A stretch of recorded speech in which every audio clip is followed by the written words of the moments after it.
Good evening. On this day in history, 1997, Mike Tyson bit Evander Holyfield's ear during their heavyweight title fight, earning a 16-month suspension. I wonder if it was a tasty treat. Maybe he was hungry. Boxing takes it out of you. Someone should have just whipped him up a Hot Pocket or something. And by the way, people who cook Hot Pockets in the oven, where are you getting all of this free time? Live from Wattpad Nation, it's the Corner Booth. Welcome to episode 15, To Saga or Not To Saga? That is the question. And tonight we have a fabulous panel for you. We have Miss Sarah Benson, Miss Michelle Hayes, Miss Lindsey Lippincott, and Miss Kelly Ann Blount coming back for seconds. I guess we impressed her the first time around or something. But we are very excited to be live with you tonight, and thank you so much for playing on our thread. I see we got several people, Lisa, Atomic Nikki, Ricky. Ricky, you have been cracking me up all, like, pre-broadcast. We've been reading some of these comments that you left. Oh, what a funny guy. Millie, well, Sarah and Kelly, they don't matter. Guillaume, what's up, man? Thank you so much.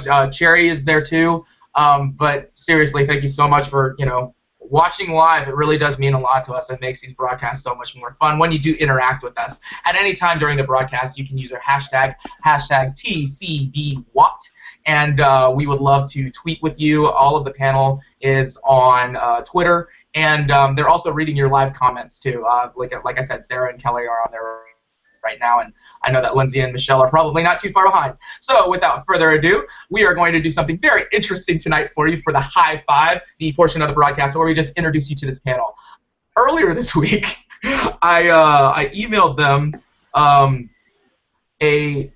like pieces of a story. So each person has a different part of the story. So to kind of expound on this, I believe the first person that is introducing this is Kelly. So if you would read what I gave you and then your little excerpt, we're going to go from there. We are writing a story for you live tonight. All right. So first, I'm giving our protagonist a name and a backstory. And then I will only have 3 sentences, just like everyone else up here. And my sentence must end with our leading man/lady meeting Jonah. So I started out the story with Mateo wiped a tear away as he dropped a rose down the freshly dug grave. The loss ate at his core and brought him to his knees. Mateo, came an unfamiliar voice. My name is Jonah, and I'm here to help you. Ooh, it's already. Michelle thought Jonah was a girl. Oh, really? Okay, so you got to know. I'm gonna speak on it. Okay. Oh, any what each other have written. So this could go like in a crazy direction. For example, Michelle's gonna give Jonah a sex change a little bit later, which is cool because we were just celebrating diversity in transgender. That's the thing. So, but who's next? I believe it's Sarah. Is Sarah next or is Michelle's next? Actually, and my duty was to, oh my goodness, to tell who Jonah is, and then Jonah will have to unveil some type of a secret, and the part, my part will end with the 2 coming to the mouth of a cave. So here it goes. Jonah and is our protagonist, BTW, is right. Mateo. Okay, right. So who meets Jonah? Okay, so this is what I've got. All right, here it is. I'm just going to spin it. Jonah is handsome, dashing, and mysteriously reserved. He holds the delicate hand of Mateo as their footsteps fall in sync together upon the green hills in Ireland, straying far from any human view. Their eyes suddenly took in the mouth of a darkened cave, and in that breath of time, Jonah confesses to Mateo that he is Fae. That is what? What did he say? Did you say gay? That he's gay? Fae. Oh! He's Fae, like wow, this is really diverse all of a sudden. Fae!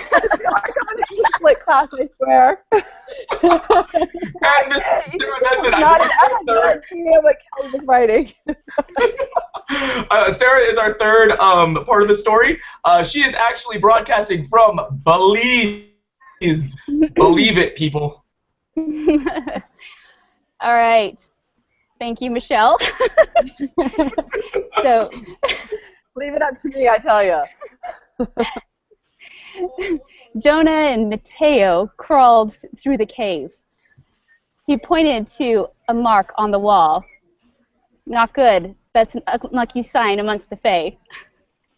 He backed, and as he fell, he grabbed Mateo's ankle, and they fell down a deep hole.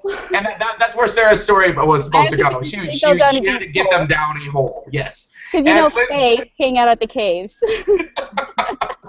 And Lindsey is either going to conclude this with a cliffhanger or end this, and she's going to tell us what happened to Jonah and Mateo, and where they went and how they reacted. So Lindsey, why don't you wind this up for us? All right. So when Jonah looks around, much to his dismay, they are in a world where iron is the main source material. Buildings made of iron dispersed around the grassy fields, giant boulders that instead of rock are pure iron. Off in the distance, Mateo and Jonah hear the rumbling footsteps of something large approaching, and in a world that hinders him, Jonah is left as defenseless as an ant facing a boot. Oh, it's going to end there. No. Oh, jeez. Okay, so, man, it can't end there. Are you kidding me? So we're going to have to, like, bring this exact panel back on in a future broadcast and then continue this story because that's just going to piss me off. All right, people, thank you so much for playing along. I hope you had fun, especially with Michelle's part. That was priceless. Oh, man. But now we're getting back to my favorite part of the broadcast, which is called Cream or Sugar, where we put a spotlight on you, Wattpad Nation, the cream that has either risen to the top or just, an established Wattpadder that's been around for a while, and we just love you to death. So I'm going to start with our special guest panelist, who's kind of just becoming a panelist, Miss Kelly Ann Blount. Woo woo! Hey guys. So this week I'm reading the Waddy Award-winning novel Anarchy by Styles Legend. I love a good dystopian novel, and Anarchy doesn't disappoint.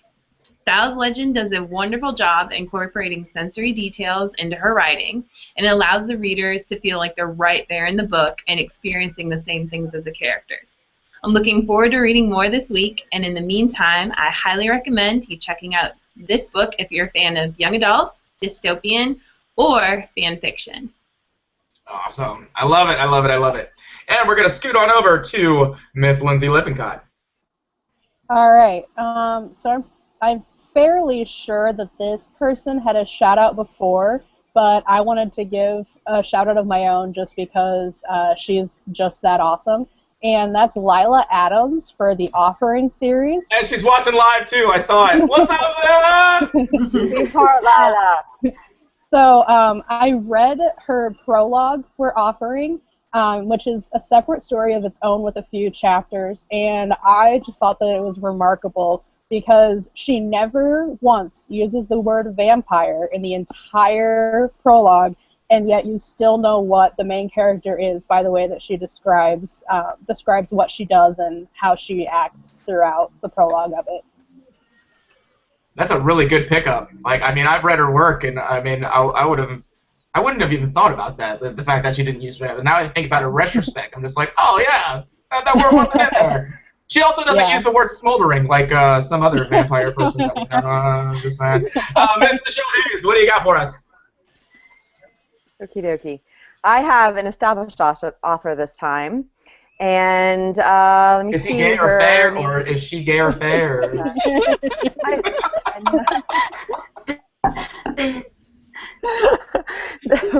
Okay. The author is oh my goodness. The author, we're having fun, guys. The author is C. Funk 13, and the title of the story is Resurrection. The genre is historical fiction, and this was a featured story on Wattpad and has totally earned the status. The prologue is unmistakably lush with emotion, and it lures you in immediately. A brief synopsis is that the young girl, she's 17 years old, she remembers her birth. She actually feels leaving the womb. She feels her mother's arms, the scent of her, and then suddenly she awakens at 17, recalling that very moment. Honestly, I'm surprised the author is not published yet. I am completely, utterly enthralled with her work. She's remarkable. She's lovely, and she is a talent, true talent on Wattpad. Awesome. Yes, and that's what we like to hear, true talent on Wattpad, because there's so much of it, and it is so great that you all have, just a moment of, our broadcast to really recognize that, because there is amazing, amazing writing here. Miss Sarah Benson. All right, my first is Miss Sally Slater with her book Paladin. Woo! And this is one I've seen around for a while. It's like, as probably all of you do, I have a stack this high of amazing books that I'm dying to get to. Sally is being featured in the Wattpad Block Party, and so she's one of the authors that I get to read and feature. And so anyway, I started reading it this week, and I'm not too far into it, but I am so enjoying it so far. The main character, Sam, is a lady who would rather protect the kingdom from demons than sit around and be bored, and I can totally relate to that. So she disguises herself up as a boy, and she is assigned to her childhood hero to train her. He doesn't know who she is, and he's less than thrilled to have to train her, which is not great for her. But anyway, she's headstrong and determined, and she's got a lot of sass, which I love in a character. And I'm just so enjoying this story so far. Is that there's a reason why Sally's been so successful, having over 11 million reads, I believe, on Wattpad. It's because she's got a great story and great characters, and I'm totally loving this so far. So I highly recommend you check out Paladin. If you haven't had a chance, it has been published. And I believe, let's see, you can get it in hardback and ebook right now, and I think that they just gave a thumbs up for a paperback. So that will be coming soon. So, and also check her out in the Wattpad party. That'd be great. And the other one I wanted to recognize today is at Marian Avalon, who has been a great supporter of the Corner Booth. And she's also been a fabulous reader for a long time and a great Wattpadder, just to get to know. She's just a wonderful person. So I want to feature her Whitey Award-winning story, No Way in Heaven or Hell. And the story is about a girl, and like in the first chapter, she dies. So you think, okay, end of story, right? No, this is just the beginning. She is an angel, and she's on a mission. And the only problem is that basically her only help is a resident of hell. So that complicates matters.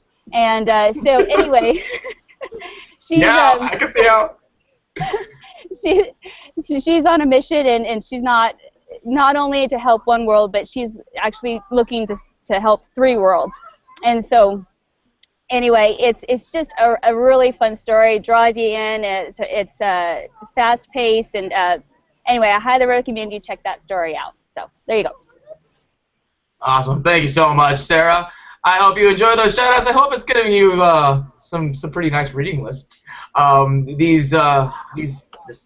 single person on this panel, and any panelist that comes on, they're so engaged with the community in the sense that they really, really are kind of looking for the best of the best, and this is a place where they can showcase that. So I'm so glad that we can do that. Hopefully, the authors that we highlight and shout out, that you're seeing some traction with your stories, and that you will get to those crazy numbers.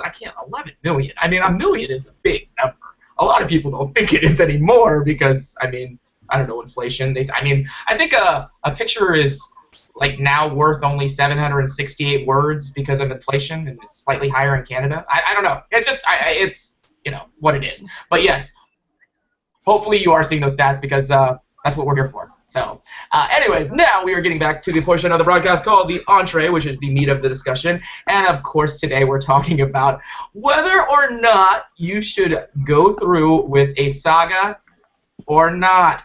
Or do it standalone. I'm sorry. I have like a really fancy way of doing that. I just screwed it up. I'm sorry, people. But I just want to first we before the broadcast we kind of meet up and we talk about questions, comments, concerns, and Kelly, if you can kind of go over the definitions, because I thought that saga and series were synonymous. But Kelly, can you kind of give us the difference? Yeah, for sure. So, saga by definition, we have a couple different definitions, and those include a long and complicated story with many details, a long and complicated series of events, or a long story about past heroes from Norway and Iceland. So Then, it's something short, right? I'm just pardon? kidding. I said it was Oh. something short because like all of them are long. Right. It's long. No. It's long this. It's long that. Whereas a book series is a sequence of books having certain characteristics in common that are formally identified together as a group, or a set of books published by the same company that deal with the same subject. So there you have it. Series, saga. I guess there's a difference. I'm still gonna use them as synonyms. That's just how awesome I am as a writer. But we're gonna get to these questions. First question, number 1. This is what we got. Why do you think sagas are so in right now? Is this a good thing or a bad thing? Why? Miss Sarah Benson, what do we got from Belize? Well, I won't steal Kelly's line, but there are certain popular writers out there who use the term saga. Anyway, Stephanie Meyer. I think a big reason why sagas are so popular is because of the gratification they provide, and that's to writers and readers and publishers. So, like, I know as a reader, when I have a story I love, I want to keep going, explore that world and those characters in more depth. And so, and as a writer, it's really convenient. I mean, it doesn't always work that way, but if you take the time to really establish a world and the characters, it becomes easier in some ways to just continue that on through more stories because you don't have to start from scratch. So, and I think publishers, a big thing for them is just that if they have something that's successful, then logically it's easy then to just continue on with that success. And so I think that especially like in, I don't know, like in fantasy, this has been going on forever, and in the YA world, it's become a very popular thing to do sagas as well. I mean, like, people almost expect it anymore. And so I think what the market expects, people kind of cater to. And so, anyway, let me see, where was it? Anyway, you asked if it's a good or bad thing. And in my opinion, there is nothing good or bad about writing a series. I think the most important thing is quality writing. And if that's a standalone book or if that's a series, then that's the most important thing. Absolutely. Quality over quantity all the time. I mean, that's just the way that it goes. And if you've got quality and quantity, even better. Oh, yeah, absolutely. I think that's great. I don't know why, but I'm kind of a fan of standalones. Not to say that, I don't like series. Of course, growing up with things like Harry Potter around and stuff like that, or even before that, I was a fan of Chronicles of Narnia before Harry Potter was even conceived. So it's just kind of, I think there's something really great about the whole series and sagas thing, but there's also something that's so beautiful about a standalone. I've recently read a book called We Were Liars, and it's so well written, and it does like the whole unreliable narrator thing, and I really love that. But the way that it ends, I mean, and I'm not going to spoil it for anybody, but the way that it ends, it's wow kind of deal, and I love that feeling where, I mean, I get the gratification out of that. It just, the fact that, well, first of all, hey, I finished a book. Good job, Nat. But then to go past that is just the fact that this author did something amazing. They were able to completely captivate me for X amount of pages. And not to discredit series writers, but it almost seems like you're allowing yourself to have a margin of error where you can say, I don't know, such and such happened in book 1, and then book 3 or book 4, like way down the road, oh, just kidding, that didn't happen, blah, blah, blah. So, I don't know. I've read series that are like that, and it's kind of aggravating. But well, I'm ready to be turned on this to really get into series a little bit more. So I'm going to pass the torch over to Michelle Hayes. All right, here's my take. Saga or series, I think they are in, and I believe it is a wonderful thing.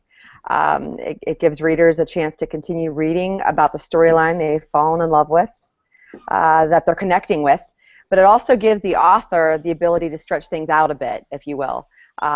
It's a challenge in itself writing a series because you have to reiterate on the characters, the traits, the storyline in general, but it's also a beauty because the story continues. I enjoy it. This is How Deep the Roots Go is my first series ever, and it's hard because you have to go back and refer to book 1 when you're writing book 2, but there's a certain beauty to it. I like it. My saga or series, whatever it is. Well, one of the definitions is like a saga has to like encompass like something from Norway or I know, I read it on something really random. It's so disconnected, but yeah. Miss Lindsey Lippincott, what do you got for us? All right. So what I have is that I think that sagas or series are in because, you know, there's that one that really gained popularity, and when something like that happens, I mean, the industry just kind of rolls. We have no idea what saga you're talking about. I don't know. I mean, there's so many to choose from. As for whether it's a good thing or a bad thing, I don't think that it can be bad as long as you can control what you're doing. I used to read the House of Night series, but it got to the point where I stopped buying the books because the storyline just got so repetitive and monotonous, and then you got to the point where the author had to try to one-up what already happened. And it's kind of like when you start doing that, I feel like you don't really have anywhere left for your story to go, and you need to be respectful to your story and your characters and wrap it up. So as long as you can be tactful and with what you're doing and you're doing what's best for your characters, then sagas or series can be a good thing. But you don't want to overdo that. Right, because like once you hit a ceiling, it's like how much more intense can we get? I mean, it's kind of, you know, if you were an English author who was on welfare at one point and wanted to write 7 books. If you were in that scenario, I mean, I don't know anybody who'd be in that situation. But if you were, there's like, I don't know, it seemed like almost by the time I got to book 6, I was just so exhausted. And it was just because how much can one kid take? How much can we do to this one child? I mean, because that's what it is. He's a child. So... And it's also kind of funny. If you're gonna write well, I mean, I think that's the big takeaway here. Just focus on the overall kind of quality, like we were talking about. Because, like I said, I mean, intensity is great and everything, but it's just where does it go? And that's I'm kind of leaning on you, Lindsey, for this, in the sense that, you know, you're saying just take your characters into consideration, and it is their story, and let it kind of unfold the way that it should, naturally, organically, and not have a lot of gimmicks or flair or just unnecessary tension kind of deal. If you want a good laugh, and I forget exactly why this popped into my head, I had it while Lindsey was going through her thing, and I should have written it down why my brain went here. But there's this amazing YouTube channel. It's called How It Should Have Ended, and what they do is it's all cartoons. But it's like movies, and like Harry Potter, how Harry Potter should have ended, or how Star Wars should have ended, or Inception, how it should have ended. And it's really, really comical. But one of the best things is actually from the Harry Potter, how it should have ended, and it's Harry Potter and Voldemort. They're at that break duel at the end of the 7th book, and Voldemort's just like, "I'm gonna kill you, Harry. I'm pointing my wand as hard as I can," and it's just, I don't know why. It just popped in my head. Miss Kelly Ann Blount, what do you got? All right, so I said with the help of Harry Potter, Twilight, and Hunger Games, the list goes on, sagas and series have emerged as an extremely popular way for authors to tell stories. They also lend themselves to become incredible film franchises as well, which I always appreciate. In addition to those reasons, I believe sagas are really in right now because they allow authors in an expansive literary terrain to weave complex stories and a variety of characters which might not fit into a standalone book. And also, having written 2 out of 3 novels in my saga, which is the Nakoa saga, I'm a bit partial when asked if it's a good or a bad thing. That said, I believe that any author should take whatever format they believe is best for their book and their journey and to stick with it. If you need 3 or 4 books to share your main character's journey, then that's great. And if you only need 1, that's great too. I think people tend to run into trouble when they force their books to become something that it's not intended to be. So forcing a standalone book into a series or a saga shouldn't be a tactic to increase sales or increase followers. It should be done to help improve your story, and that should be it. Absolutely. It'd be like having a really good series and it start at like episode 4, and then you have like a really great episode 4, 5, and 6, and then episode 1, 2, and 3 are crap. I'm not referencing Star Wars. It's okay, people. We're going over to question number 2. Thank you so much, panel, for those wonderful answers. Number 2. When should a book be a standalone? Should a new writer focus on something simple before running with ambition? Why or why not? And Sarah, what do you got for us? All right, just to begin with, I had a little comment here from Mary that I wanted to share with everybody, because we were focusing mainly on the popular series like Harry Potter and Twilight and those. And Mary says, I argue that sagas can chronicle the ordinary, as Jane Smiley has argued in her book on the novel. This definition gives realists the chance to understand this term more broadly. Just a thought. And so I appreciate her point of view here. That it's more than just fantasy novels we're talking about here, or that realist authors very much can incorporate sagas or the saga format in a very successful way as well. And I guess that just kind of like goes well into the way I approached this question. In my mind, I don't know how stories come to other people, but I don't really write a story and then think, now how can I continue this story? My stories pretty much come as a saga or as a standalone. They just come to my mind, and I have probably 3 or 4 stories off the top of my head that are standalone stories, and I really cannot even think of a way to make them more than that. I mean, maybe there could be a spin-off related to them or something, but the stories don't continue. They're encapsulated in themselves. And so because of that, if I go to the story I'm excited about writing, and if it comes in the form of a standalone, then I do that. If it comes in the form of a series, then I do that, And so I think it's really important not to limit the imagination. You should tell the story that wants to be told, and if the story is a standalone, go for it. You shouldn't feel pressured to do a saga just because they're what's popular right now, or so many people are writing them. And nor should you feel like you have to write a standalone if the story your mind dictates a series. So I think that about the only time it might be helpful is if you're tackling a series and it's really just kicking your butt and you just can't do it, if for whatever reason.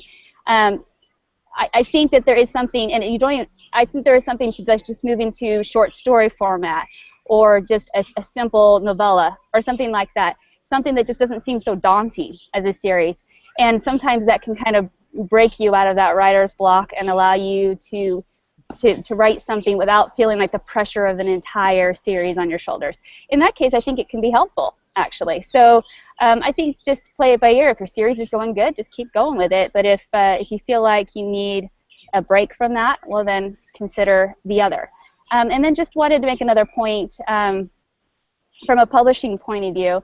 I think that one thing that's like if you're going to try to go after a publisher, I think that it's good to have a book that can stand alone, but has the potential to continue on as a series.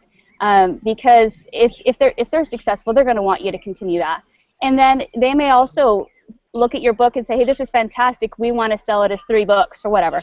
So you have to be flexible that you can then move in the direction of coming up with a couple more series or a couple more books for that series to pitch it.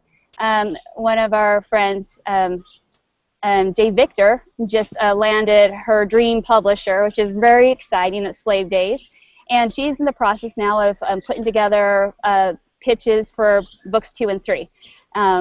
So anyway, so I think you don't want to go too far into a sequel if you're looking to get it published, because the changes that they have you make in the book may make it so that all the work you put into the second book are no longer really usable. So it's just kind of a waste of your time. So that's something else to consider if you're doing that series. And on the other hand, if you're self-publishing, it's kind of a whole different ballgame. So just keep in mind all those considerations with your books. Okay? Thank you so much, Sarah. Yeah, it's great to have that kind of perspective as far as the publishing thing goes, because I know a lot of people, once they start seeing the beauty that is writing and the beauty that is gaining an audience and having that audience become enamored with your talent, to take that next step into the next realm. So thanks for sharing that. Miss Michelle, what do you got? Okay, those are some very good thoughts. Mine are pretty short and sweet. Even if it's a saga or a series, I feel that the book must have salt to be successful. It should be able to stand alone regardless if it is a saga or a series. I would recommend taking your time and going with your writer's voice. If you feel that this is it, this has to be a series, then go for it. Plain and simple. I always listen to my inner voice when I'm writing. What does your inner voice sound like? Eminem. Yeah, that's what I was thinking. Okay, so Michelle has like this weird infatuation with Eminem, and it's fairly priceless. So bug her about it, like on Twitter, on Wattpad, on Facebook. Just bug her about, hey, Eminem. I want to see like a bunch of memes like just float on your face. Okay, before we go further, tell them why. Tell them why, Nat. Why do I always bring him up? Why? It's because she loves his story. And the way that she put it was that he comes from nothing and then became a breakout success, and which is, I mean, that's awesome. But then I made the argument. He never gave up. Failure's not an option. Exactly. And then I made the point and the argument that Martin Luther King Jr. did the same thing. Two different kinds of things. And then we kind of got on the whole thing that he was like, well, Martin Luther King Jr. didn't rap. And I was like, you don't know that? I had a dream. It could have started out as an awesome rap song, and you don't even know. I'm sure Mrs. Martin Luther King was dropping down some sick beats the entire time. Inspiration. Miss Lindsey Lippincott, what do you got for us? Okay, you're funny. So I had something that we were touching on with the definition of the saga versus series, how you have like the series where you have like a connecting theme where your characters are the same but they get into different situations in each book, or you have the series where you have one main conflict that stretches over the entire multiple books. As for determining whether you should make it a standalone, I would probably look at the plot, and if you have something that can be reasonable, or that can reasonably span multiple books, or if you can create a series that won't be monotonous and boring like we were talking about with other series where they go too long. So something like when I write my stories, I don't decide at the beginning whether it's going to be a standalone book or if it's going to be a series. When I started writing my first one, I had no idea what I was doing. I had no idea where it was going to go. I didn't decide until almost 3/4 of the way through that I was going to have a book 2, and I didn't decide until I was over halfway through the second one that I was going to have a book 3. So, I mean, it all depends on what you can see reasonably happening for your characters. What I would suggest doing if you want to decide whether your story can actually expand from or go on for multiple books is finish your first one. And this is something that I'm actually going to try doing with future stories when I start writing, because a lot of people have multiple ideas for stories, but you don't want to start too many at once. So something that I'm going to try, and maybe even suggest to others to try, is to finish that book that you're writing. And if you think that you have an idea for a second book, then write it down. Write out your outline like you would for any other story idea, and then set it aside, and then maybe entertain the idea of another story that you had. And then when you're finished with that, you can go back to your idea for book 2 and see if you think that it's really going to work and if it'll be a strong story. And if it is, then go with that. Because it's also not bad to alternate between books, because then you're not going to be burning yourself out on one world. You're going to be able to alternate more, and you're not going to put everything you have, all of your time, all at once into that one world. You can take a break from it and come back later. Yeah, absolutely. Take the break and, allow yourself some breathing room kind of deal. I mean, that's really, really important. I think what would be interesting is if there was a writer on Wattpad that would be willing to do this, and,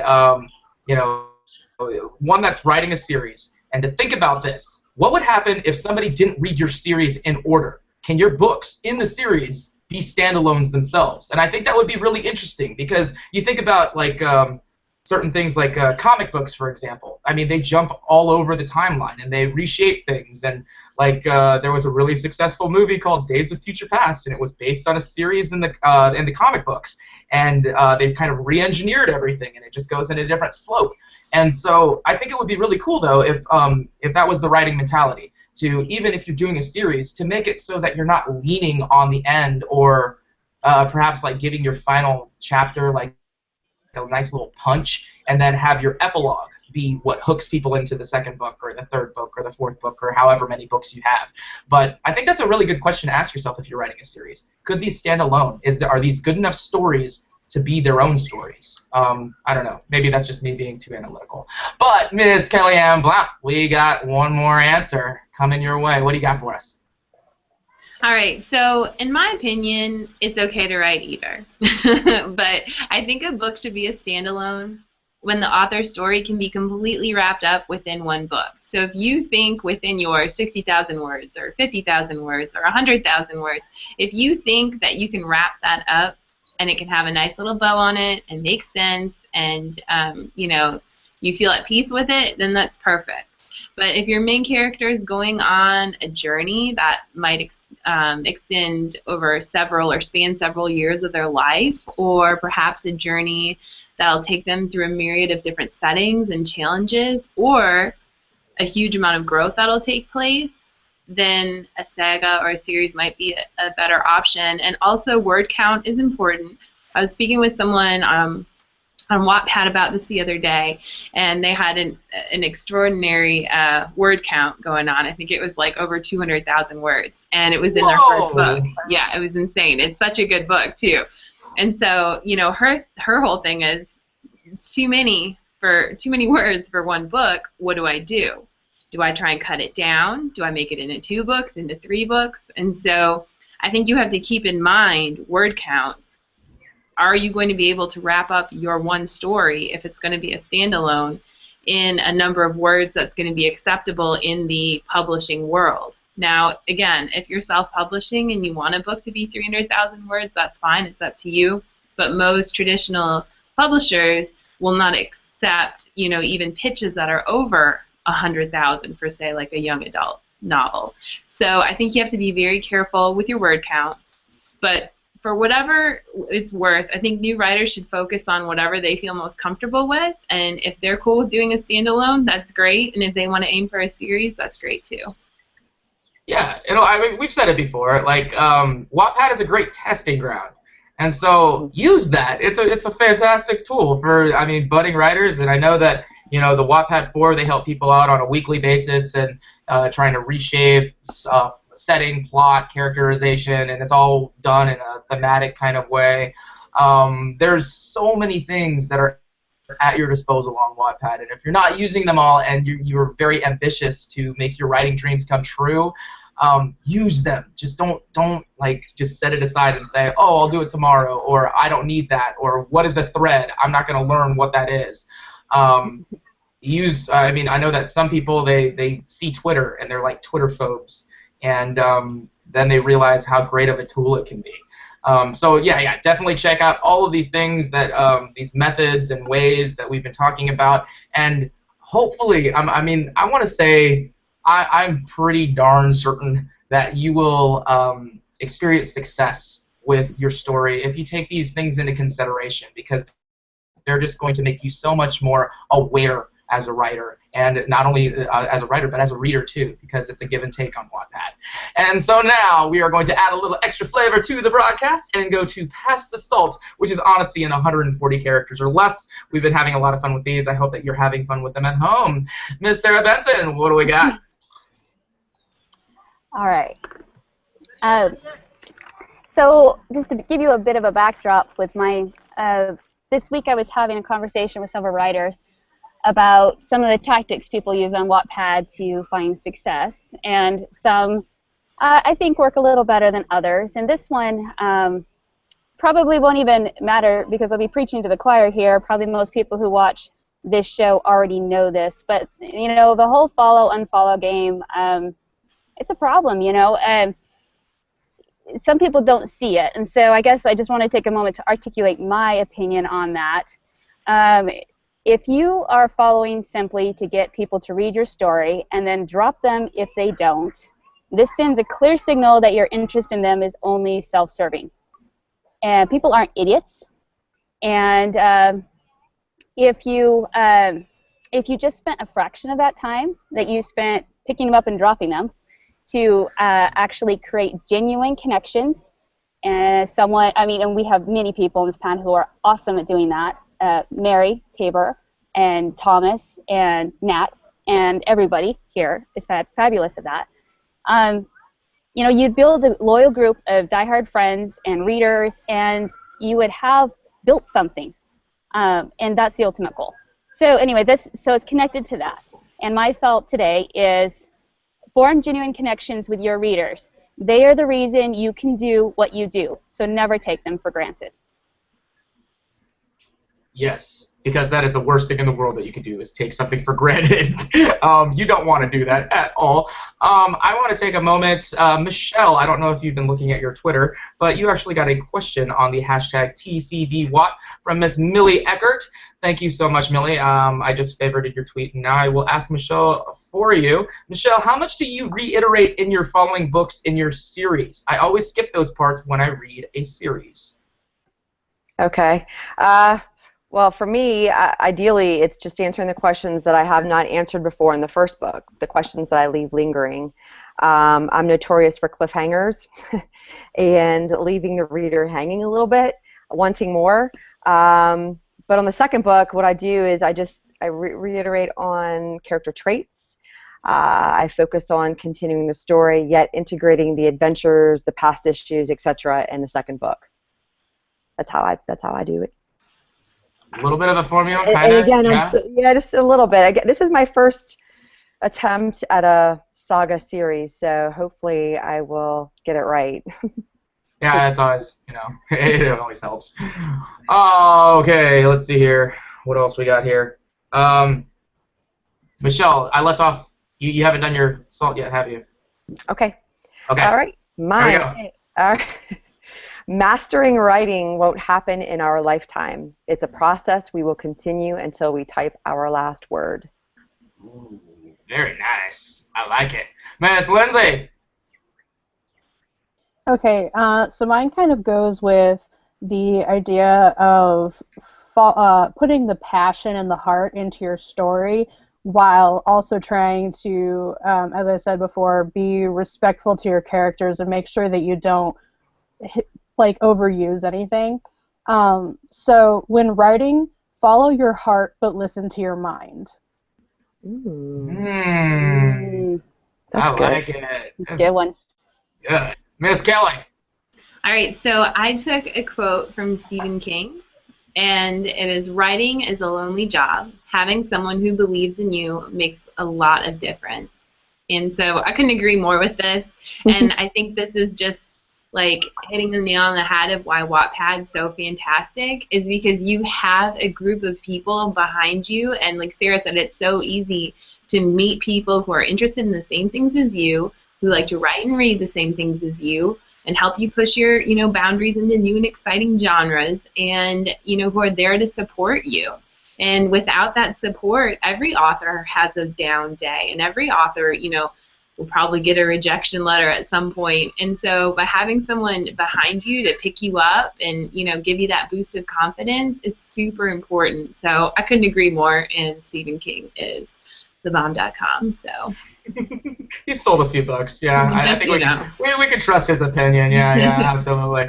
And now we are over to a wrap-up of our broadcast. We actually got a lot to talk about for this one. We have about 15 minutes left, and we're going to use every single one of them. First of all, I do want to recognize a couple of the things that were given to us on Twitter. There is this one, I don't know, she's like ridiculously cool. She's somebody named Rita Kovac. She asked us, do readers expect every non-final book in a series to end in HFN, or happy for now? Or can you resolve main conflict but leave your main character hanging in some way? And I'm going to actually toss this over to Miss Kelly. What do you got to say about that? Well, I don't necessarily have to end. I broke up just a little bit. Did you say does it have to end with a cliffhanger? Well, like in a happy for now kind of deal? Happy for now. Sorry. So no, I don't think so. I like to leave on a note where a reader is begging for more. I think that's what's evil, important. Kelly. That's like really. It's a good thing that you're not more sinister. Well, have you read my most recent book? I just killed 3 people. I had a rough day. So you had a rough day, so your characters are going to pay for it. Yeah, that's a good mentality to have. But wow. I like to leave it, even if it's the end of the book. I mean, I do think you need to wrap up to some point and have some kind of, feeling of closure. But at the same time, it doesn't have to be that happy because it can lead on into your next book if you're not writing a standalone. So be nice to Kelly, or she'll just kill all of her characters. She's like the Taylor Swift of literary realm. It's just like, somebody didn't say hi to Kelly at Starbucks, so now she's gonna kill off your favorite side character. Yeah, all right. And then went from 1 to 2 to 3, so yeah. I gotcha. It's a bad day. I do want to let everybody know that we do have a Wattpad mug winner from last week. She is actually the only person who entered. She was the person that was talking about how she started getting into Wattpad because of her stepdaughter, and her dad, or the stepdaughter's dad, is now really into our broadcast. And of course I'm talking about Lindsey Lippincott. Her stepmom was the only person that participated in the Wattpad mug contest. So like I said, as we keep doing these episodes, hopefully more people will enter. And I'm going to make it really easy for you this week. If you have left a comment on our live YouTube the chat feed, if you've left a comment there, or if you leave a comment anytime during the week on it, every time you do so will be 1 entry into a little hat. And I'm actually going to, next week, draw it out of the hat so you can see what I'm doing. So every time that you leave a comment on this video, we will put your name in a hat for a Wattpad mug. Have a lot of fun with that. I'm going to be writing names down for a while because you guys are having a blast on the live chat, and I'm hoping that you all are getting takeaways not just from the broadcast but from each other, because there are some really, really wise words being said on our chat. So thank you for participating. So that's the way that we do that. But Tammy Johnston, if you're watching, hopefully you are, just send me your mailing address via private message on Twitter or Wattpad, and I will get you an identical mug to your stepdaughters. And now I do want to give the rest of our time to our very, very special, important person for the month of July. Her name is Kellyanne Blount. She is on our panel tonight, saying some really awesome things. Kelly, thank you so much for being a part of our broadcast again, because you're just awesome. But she's doing something called the Wattpad Block Party Summer Edition, and it's pretty awesome. And I'm gonna just hand this over to her, and she's gonna tell you all about it. What do we got, Kelly? All right, guys. So just to give you a little background, if you don't know anything about it, the Wattpad Block Party Summer Edition is an epic online event. It takes place on Wattpad the entire month of July, and it's a place where you get to hang out with all of your favorite authors and writers on Wattpad, and even meet some new favorites. The party's featuring over 75 Wattpad superstars, ranging from New York Times and USA Today bestselling authors such as myself to up-and-coming Wattpad writers. And throughout the event, anywhere from 2 to 5 Wattpad authors will be featured every single day. On their special day, they're going to share a post they created just for this event, and the post will cover everything from sneak peeks at upcoming chapters to question and answer sessions to writing tips to character interviews. Fans are going to be able to interact with their favorite authors throughout the event on their featured day, and you'll all have the opportunity to enter some fabulous giveaways. So we have everything from official Wattpad gear, such as a Wattpad t-shirt, to story critiques, to chapter dedication, and a few other super awesome prizes as well. In fact, more than a few, it's 100. We have 100 prizes, which is insane. That is great. 100? Like 100. Wow. 100. Yeah, so it is going to be awesome. And a lot of them are open internationally, which is great too. So if you have any questions or anything about the event, feel free to send me a message, check it out, leave me a message on the board, on the chapter where the giveaways are listed, or any of the chapters. I'm happy to help answer any questions. And then I also just unveiled something super exciting a few hours ago. It's called the Biggest Fan Contest. So as you guys know, there's millions and millions of Wattpad users around the world. We have readers and writers, and of course the fantastic people at Wattpad headquarters who make all of it possible. Now, I know we have a lot of huge Wattpad fans just on the panel tonight, but I know there's millions more of you out there. So the question is, are you Wattpad's biggest fan? Do you fangirl or fanboy out over your favorite authors? Or, sorry. It's like a train. Oh, that's Biscuit. So, oh my goodness. So do you fangirl or fanboy out about your favorite authors or just Wattpad in general? If so, all you need to do to enter is explain why in a comment, which is 2,000 characters or less, on the Biggest Fan Contest chapter, and you could have the opportunity to win an epic prize pack. And some of the cool prizes included are handwritten letters and postcards from Wattpad users such as myself, Styles Legend, Mary Tabor, Fall Swimmer, Anna Santos 5, Hallie Wilmot, Ahashka Jackson, Takasu, Gemma Lawrence 31, Forever Smiling, or e-postcards from yours truly, Trina, and chapter critiques from myself and other authors. So it's going to be huge. It's going to be super cool. It's open internationally. It goes until July 31st at 11:59 p.m. Eastern Standard Time. Wattpad users can enter once. Posts with explicit language or adult language will be disqualified, and the winner will be announced on August 1st. So I'm super excited about this. I think it's going to be a really cool place for fans to share some of the reasons why they love Wattpad so much, and there's already some great entries up, so go on over to the Wattpad Block Party Summer Edition story and check it out. Thank you so much, Kelly. And, you know, I think I want you to come back, like, right in the middle of the block party, you know, just kind of, you know, say how the progress is going and stuff like that. And I think during that broadcast, we should all, like, roast hot dogs or something like that. I mean, like, true block party fashion. That would be pretty sweet. I'm down. It has to be a veggie hot dog, though. Oh, come on. You're a vegetarian. I am. Are you serious? I don't eat anything with a mom or a face. I just don't eat hot dogs. Stop eating my food. What are you doing? I always wondered, when you get in a disagreement with another vegetarian, is the disagreement still called a beef? Called a corn. It's called a soy or a tofu. Anyway. Yum, yum, yum, yum. And now I do want to close this up with talking about Just Write It as a hashtag that goes on for Wattpad.com. Take the pledge, which is, I will write 10,000 words in 30 days. We know you can do it, and we hope that you're having a lot of fun if you're just starting out a story and you have all of these great ideas. And I want to thank all of these people that are, I mean, right now we've gone up to 20 live viewers, which is ridiculous. I mean, thank you so much for watching us, you know, throw this together on the fly. We have so much fun doing it. I am reading the comments on the YouTube chat. Of course, I cannot respond to them because I have so many windows open, and it's called the YouTube Live Control Room, and they don't let you do a lot of stuff on it, but it eats up all of my RAM.